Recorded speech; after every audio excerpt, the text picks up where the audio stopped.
Matt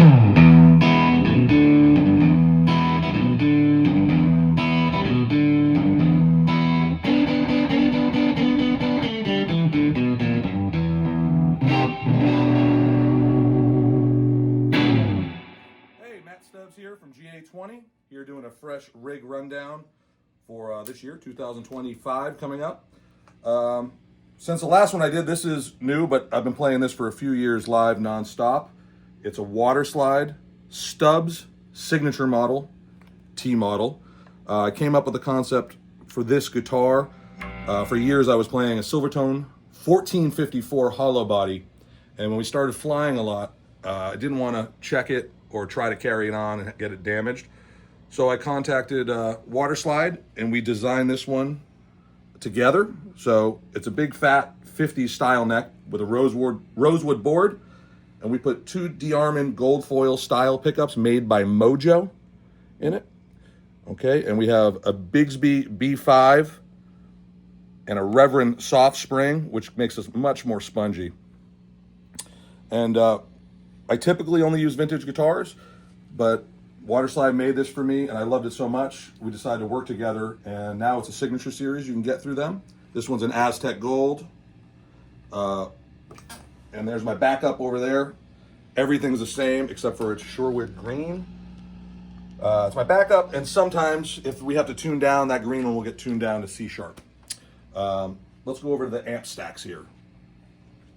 This Westside Tweed Deluxe style amp is brand new. We just got this, and this is another partnership that just happened. Diego at Westside contacted us, loved the band, and we started talking amps, and he wanted to come up with a signature amp for us. And I have this 1960 Tweed Deluxe that I use in the studio, but never tour with for obvious reasons.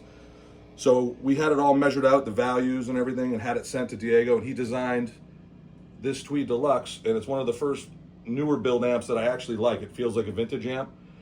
It is a 5E3 circuit, but we decided to put it in a wide panel box just because we like the look of it.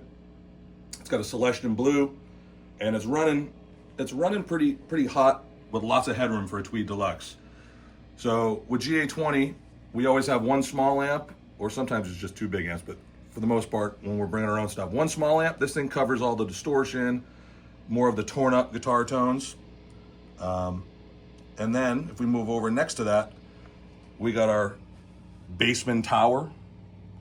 I got two heads on top. One's just a backup. This bottom one is my main one. It was actually my father's, and it's a 68. And for some reason, I got a few of these. This one just seems louder and has more low end than all the other ones. So that's my number one. It has some mods done to it. It has like a cathode bias switch put in it. I never use any of that. I leave it with fixed bios. We connect both of the amps because they're both always on. This is a Lely, I think that's how you say it, P-split. So it's a passive amp splitter. It's not an AB box. It just puts everything on at once. And then there's a couple switches on that too, so you can, if the amps are out of phase, which often happens, you can get them in phase with a click. Below that is a Tone Master 212 cab, loaded with Celestian Vintage 30s ceramics. Again, this is covering all the low end and the volume, so I'm mostly an Alnico guy, but when I want volume and some tight low end, ceramics seem to do the trick. You can hear them, they're both on right now. All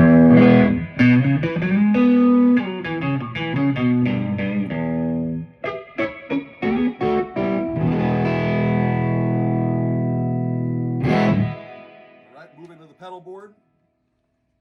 This is my very modest board that I put together for flyouts. It fits in one of those mono tick bags. And basically what we got here, as you can see, just the old Boss Tuner TU3. Next to that is my trusty Seymour Duncan, I believe it's the first generation pickup booster, just a clean boost. I've tried hundreds of clean boosts and always come back to this one. Next to that is the Ryra Clone Klon. To be honest, I only use this when we're flying out and I get new amps and they're just a little too clean for me. But when I'm using this rig that you see today, I never use this pedal. Next to that is a Catlin bred Topanga spring reverb, favorite spring reverb. Again, this is another one I've tried probably 30 or 40 reverbs, and this one feels the closest to a tank. It's got the volume control so you can hit the front end of the amp, and that's it. It's on a mono board, and I basically just use the tuner and the reverb. That boost is just for if I need a little extra gas on a solo.